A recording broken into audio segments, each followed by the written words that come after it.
idle, and just building is getting without use, building goes like a thunder. So I prepared a model for that, like if any diagnostic center can run a city center, and bidding parameter we just put it as uh, discount on the CGHS rates. So these kind of things we try to do it, but nothing much succeeded till now because of various constraints in the functioning. So that needs to be worked upon. So the blended finance is the need of the day because we are requiring finances for developing infrastructure. Government don't have that. Government has very limited kitty, and among that kitty, the only thing government can do is to provide confidence to the private sector in some way by giving kind of guarantees, kind of interest subventions, kind of you know low interest. Like Amitabh sir used to say that we are getting capital at the rate of 8%. Once we start getting capital at 2% for such projects, then we may be in the right direction to move towards a Viksit Bharat aims. So the comparability, as you see that the cost of capital in the developed world is 2%, in India it is 8%, in the third world countries is 16%. So this comparison are keeping them ahead and keeping us behind. So how to bridge this gap? And this is what government is working on various fronts. And at the apex level only, we are trying to move upon the things, and this gradual shift is required at a very faster pace. And it's not very easy because finance is very much behavioral in nature.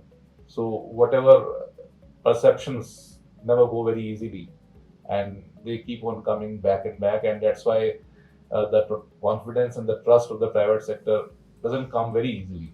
The hardcore sectors where you know the risks are very clearly visible and they can easily calculate the risks, we are getting very good responses. But in the grassroots sector, in the health sector, getting PPP success is still a challenge, and that's why many deliberations has been happening, and we are all part of it. And very soon, I guess some success models will come up in the country. Uh, Unfortunately, as of now, I don't see many, but we are developing. We are developing all these things in that stage. Uh, about this blended finance landscape, I guess numbers must be everyone knowing. The key sectors are in the financial services, and this is energies have dominated this sector. So financial service and energies dominate this blended finance sector by about 65%. So health is way behind. So we need to bring up some more inclusive policies towards other sectors to develop, and we need to bring upon investors like development financial institutions. Multilateral banks, of course, are there, but they have some very set agendas, and NBFCs has to work upon, and many philanthropic participations are also need of the day. So those are doing a big way in the developed world, and this needs to be taken up in India also. But of course, as I said, the trust deficit needs to go. So this way, government is working, and of course, requires continuous participation in deliberation from the private sector and other organizations. That what is the way to go, the kind of a prescription what for government for to bring in and to come up with all these capital, and the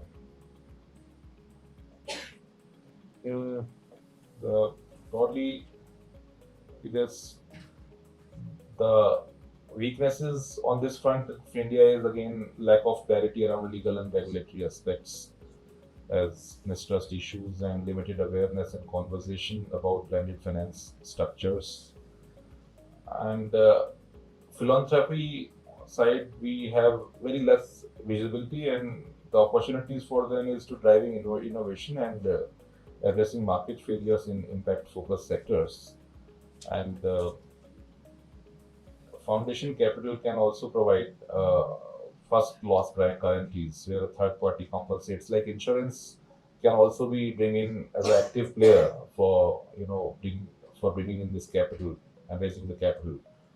And to make CSR capital more result oriented, CSR is just being done in this country just to showcase something is happening, but the actual effort needs to come up, which is largely lacking, I would say. And creating demonstration effects has to come up through bespoke structures. While these usually complex and resource intensive bespoke structures such as development impact bonds, social impact bonds present potential for social capital and create a demonstration effect. So once these new models are proven to be workable and successful, capital can be raised. Capital can be raised to scale up interventions. So this concept of blended finance is gaining prominence, and in the last decade, a strategic approach to mobilize private capital for sustainable development has come in the fore. And despite continuous efforts, spending by government also, but we need to bring in more philanthropy, financial institutions, private groups to come in and develop India for the goals what we have fixed for our country. And by leveraging blending as an approach, we can create the right financial structure, incentives to co-opt this capital. So this is critical to overcome challenges. So many things has to be done on the regulatory side, and which is being done, and we see that these development will come up in the days to come. I guess I can just speak this much. I guess this is good enough to give a glimpse of this. Amit, I have only one line to add to it, because the way from energy and infrastructure we have moved toward climate financing. Yes. And climate is very much now seen as the shift from the health perspective.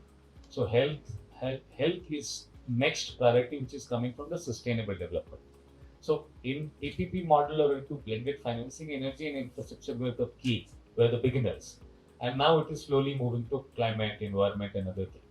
At the other side, when we look at the sustainable health or sustainability, sustainable development, philanthropic capital, green capital, other, they are now shifting towards health.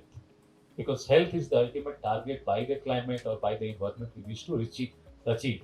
And in coming time, more models, as you said, would be able to complete the pathway.